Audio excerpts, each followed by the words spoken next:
Bienvenido a Originales Dantescos, una serie donde encontrarás relatos y cuentos originales por letras dantescas. ¿Estás listo? Comenzamos.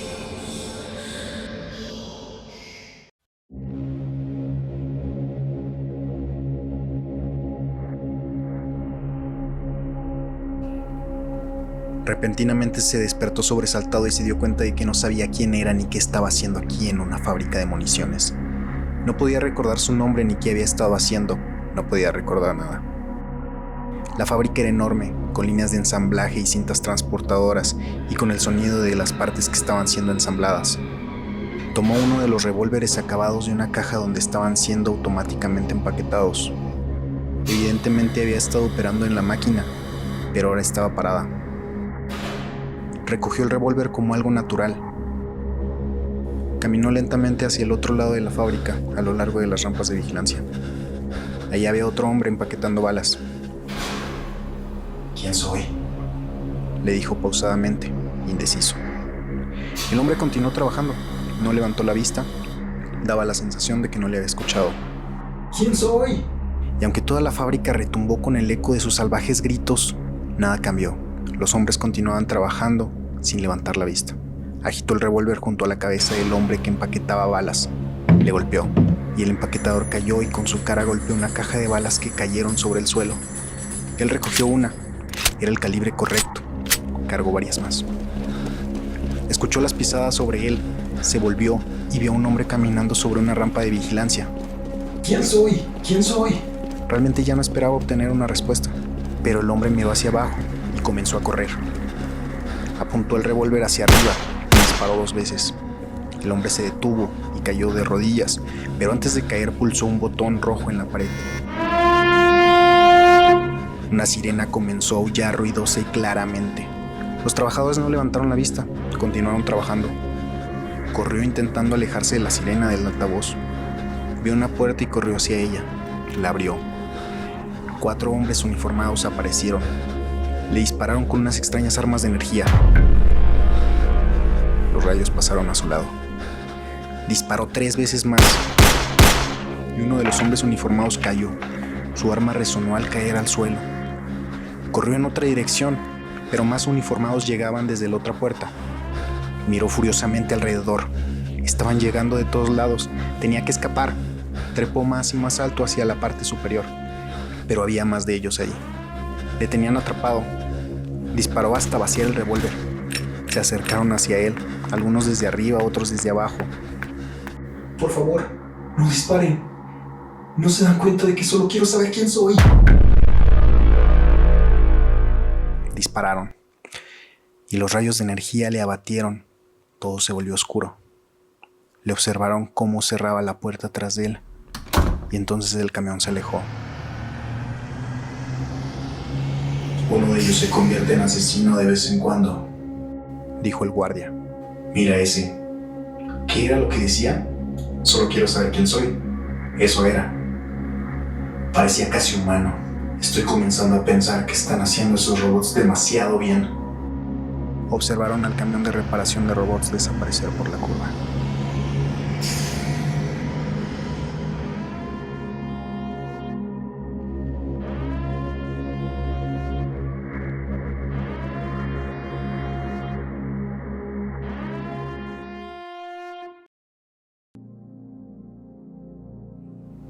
Desde esa esquina se puede ver la torre.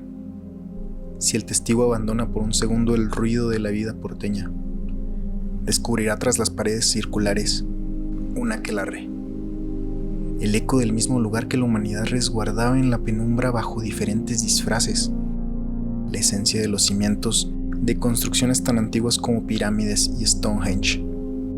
Allí suceden acontecimientos, incluso próximos a lo cotidiano, que atraen hados y demonios. Fue lupanar y fumadero de opio. ¿Acaso alguno de sus visitantes haya dejado el alma ahí, preso del puñal de un malevo? Pero fue cuando llegó aquella artista pálida, Maria Crumb, que su esencia brotó al fin. Recuerdo que apenas salía para hacer visitas a la universidad. Fue en su biblioteca donde hojeó las páginas del prohibido Necronomicon. Mortal fue su curiosidad por la que recitó aquel hechizo. Quizá creyó que las paredes sin ángulos la protegerían de los sabuesos, pero esas criaturas son hábiles, impetuosas e insaciables. Los vecinos oyeron el grito del día que murió.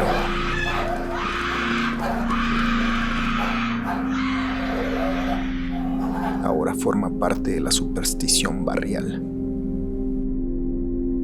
Pero yo sigo oyendo el sufrimiento y el jadeo de los perros de Tíndalos que olfatean, hurgan y rastrean en la torre.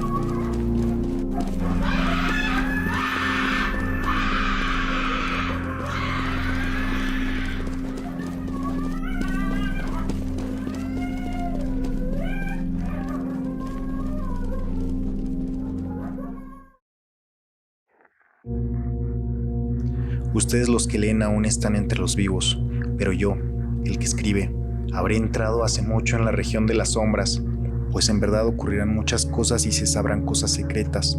Pasarán muchos siglos antes de que los hombres vean este escrito, y cuando lo hayan visto, habrá quienes no lo crean. Otros dudarán, mas unos pocos habrá que encuentren razones para meditar frente a los caracteres aquí grabados con un estilo de hierro. El año había sido un año de terror y sentimientos más intensos que el terror, para los cuales no hay nombre sobre la tierra, pues habían ocurrido muchos prodigios y señales, y a lo lejos, en todas partes, sobre el mar y la tierra se cernían las negras alas de la peste. Para aquellos versados en la ciencia de las estrellas, los cielos revelaban una faz siniestra, y para mí, el Geoinos, entre otros, era evidente que había llegado la alteración de aquel año 794, en el cual la entrada de Aries, el planeta Júpiter, quedaba en conjunción con el anillo rojo del terrible Saturno. Si mucho no me equivoco, el especial espíritu del cielo no solo se manifestaba en el globo físico de la Tierra, sino en las almas, en la imaginación y las meditaciones de la humanidad.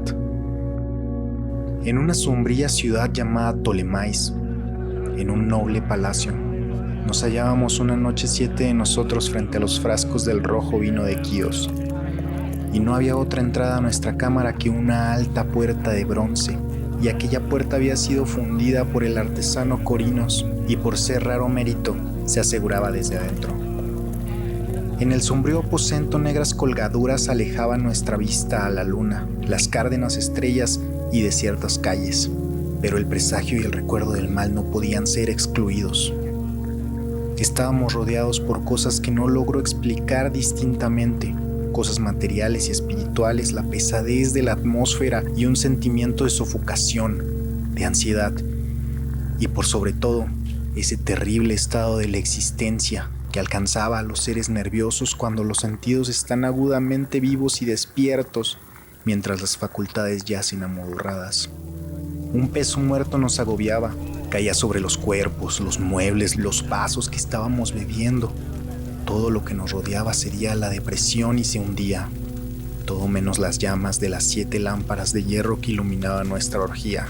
Alzándose en altas y esbeltas líneas de luz continuaban ardiendo, pálidas e inmóviles, y en el espejo que su brillo engendraba en la redonda mesa de ébano a la cual estábamos sentados, cada uno veía la palidez de su propio rostro y el inquieto resplandor en las abatidas miradas de sus compañeros.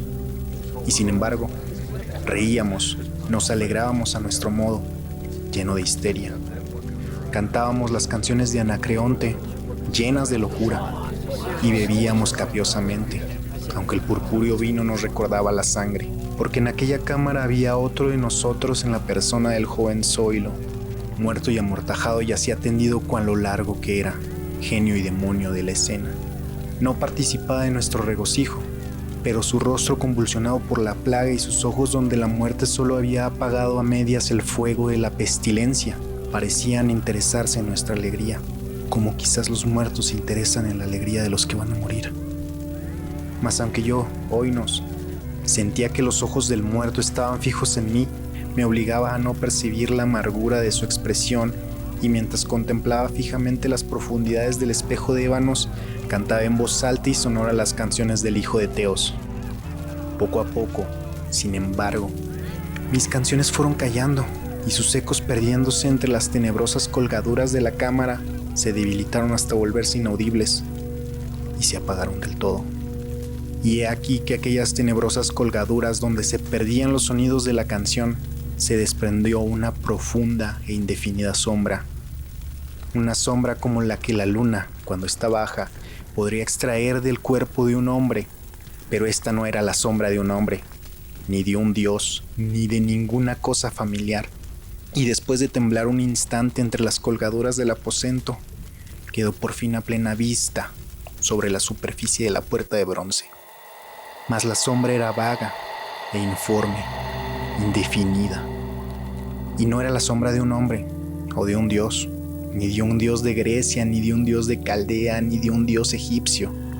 Y la sombra se detuvo en la entrada de bronce, bajo el arco del entablamiento de la puerta, y sin moverse, sin decir una palabra, permaneció inmóvil.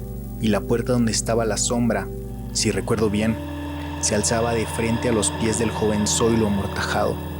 Mas nosotros, los 7 ahí congregados, al ver cómo la sombra avanzaba desde las colgaduras, no nos atrevimos a contemplarla de lleno, sino que bajamos los ojos y miramos fijamente las profundidades del espejo de ébano. Y al final yo, oínos, hablando en voz muy baja, pregunté a la sombra cuál era su morada y su nombre. Y la sombra contestó: Yo soy sombra, y mi morada está al lado de las catacumbas de Ptolemais, cerca de las oscuras planicies del Criseo que bordan el impuro canal de Caronte. Y entonces los 7 nos levantamos llenos de horror y permanecimos de pie temblando, estremecidos, pálidos, porque el tono de la voz de la sombra no era un tono de un solo ser, sino de una multitud de seres, y variando sus cadencias de una sílaba a otra, penetraba oscuramente en nuestros oídos los acentos familiares y harto recordados de 1000 y 1000 amigos muertos.